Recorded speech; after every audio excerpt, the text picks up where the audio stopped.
Mau kemana? Mau ke Makassar, Pak. Bekerja ini. Pekerja kau? Iya. Pekerja apa? Salut air. Imigrasi. Apa, Jo? Irigasi. Apa? Irigasi. Kenapa mau jalan kaki? Ya, Kenapa jalan kaki dari kau? uang. Mana uang gajimu? Ini memang pergi pulang. Hah? Dah Dapat pergi 2 minggu. Iya, 2 minggu. 2 minggu? Iya. Naik kok, naik kok. Ini. Naik. Ya. Oke, ini dia rangkuman singkat soal kisah viral Andi Muhammad Salam sama 6 pekerja yang dia tolong. Jadi gini, coba deh bayangin kamu lagi di jalan, terus ngelihat 6 orang jalan kaki, kelihatannya tuh putus asa banget. Ternyata mereka ini pekerja proyek yang, ditinggal kabur mandornya. Nggak dibayar, dan nekat jalan kaki sejauh 175 km. Nah, situasi inilah yang ditemuin sama Andi Muhammad Salam, seorang anggota DPRD dari Bone. Oke, poin pertama. Ini soal kebaikan yang murni refleks. Andi, yang biasa dipanggil Lilo, itu nggak pakai pikir panjang sama sekali. Mobilnya langsung berhenti, ke-6 pemuda itu diajak naik, dibeliin makan, terus dikasih sedikit uang saku. Katanya sih, ini murni karena empati. Ya gimana nggak, ngelihat mereka benar-benar nggak punya apa-apa. Tapi ceritanya nggak berhenti di situ aja.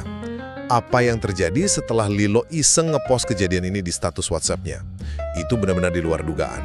Poin kedua, kebaikan kecil itu dampaknya bisa masif banget di era digital.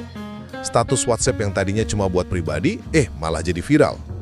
Dan hasilnya, bukan dapat kritik, tapi justru banjir tawaran pekerjaan buat ke-6 pemuda itu.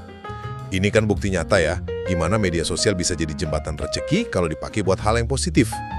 Dan terakhir, jadi apa sih motivasi Lilo sebenarnya? Dia negesin kalau fokusnya itu murni nolong, titik. Nggak ada yang lain. Dia ngerasa relate gitu karena ngaku pernah juga ngerasain hidup susah di jalanan. Katanya, ini juga sejalan sama prinsip partainya, Nasdem, yang selalu menekankan politik kemanusiaan. Intinya, satu tindakan tulus yang spontan, kalau ketemu sama kekuatan teknologi, bisa banget menciptakan gelombang kebaikan yang gak terduga. Iya, baik. Dari partai apa juga, Pak? Kalau boleh? Saya dari Partai Nasdem. Nasdem. Oke, baik. Nah, Bapak ternyata sudah 2 periode begitu ya, Pak ya, di DPRD dan juga di Kabupaten Bone. Nah, kemudian boleh mungkin diceritakan sedikit, Pak, bagaimana kronologi kemarin itu pada saat Bapak ini kebetulan mau ke Kota Makassar dan akhirnya melihat ada 6 orang nih jalan gitu. Ya.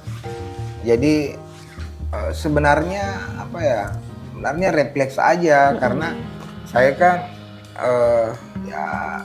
kira-kira 20 sampai 30 kilo lah dari Kota Bone. Pas saya itu ada kayak belok dikit, pas muncul tiba-tiba ada orang yang jalan kaki. Ya biasa kan. Kita kan, saya juga kan besarnya juga di pinggir jalan juga, sama mirip ya. Maksudnya kita dulu sering keluar kemana-mana pas muda-muda, pas masih zaman saya balap, terus setelah itu gawe intim, jadi pemilik tim, ya sama kan. Zaman-zaman susah. Saya refleks aja, dulu saya pernah gini loh, ya kan. Cuman maksudnya belum ada ini, maksudnya singa ndak, ya.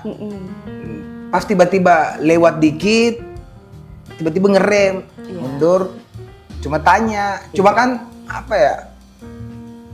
Anak-anak ini juga nggak kasih singgah saya, dia nggak kasih singgah. Cuma saya hanya refleks pas lewat dikit, singgah mundur, turunin kaca, nanya mau kemana? Mau ke Makassar, Pak. Loh, mau ke Makassar, terus naik apa? Jalan kaki, Pak. Wih, jauh itu Makassar. Mau dia apa, Pak? Itu Ji. Ayo Mi. Refleks Ji, ayo. Naik Mi. Nah, ini kan apa ya? Saya juga, ini kan saya video-video itu buat kebutuhan saya. Biasa kan kalau saya itu apapun kegiatan saya biasa keseharian itu masukin story, masukin di TikTok, kan? Ya, cuman memang apa ya? Orang telepon saya bilang lah. Kamu ndak takut, kamu sendiri, terus ya mungkin betul, style dari teman-teman anak-anak ini kan mungkin ya kayak preman gitu. Cuman ada perjalanannya yang mungkin orang-orang yang tidak tahu. Saya ini sebenarnya kalau saya kan pertama dia tidak kasih singgah saya. Ya tentunya saya pasti berpikiran positif. Seandainya Betul. dia ada berpikiran negatif yang maksudnya refleksnya pasti kasih singgah saya. Itulah yang menggerakkan saya, menjadikan saya mengajak dia. Dia tidak kasih singgah saya, justru terus dia juga nggak minta tumpangan sebenarnya. Pas saya ngomong bilang mau kemana, mau ke Makassar, jauhnya itu. Dia juga tidak, Pak bisa numpang. Dia itu enggak juga, saya nawarin. Jadi saya kan secara psikolog bisa juga membaca dia kan. Betul, ya betul, makanya betul, banyak yang telepon saya itu hati-hati loh. Hati-hati nanti ini. Enggak lah saya bilang, karena kan ini pertama dia enggak kasih singgah saya, terus yang kedua dia enggak nawarin untuk itu numpang ya kan? Gitu ya Pak, betul. Gitu.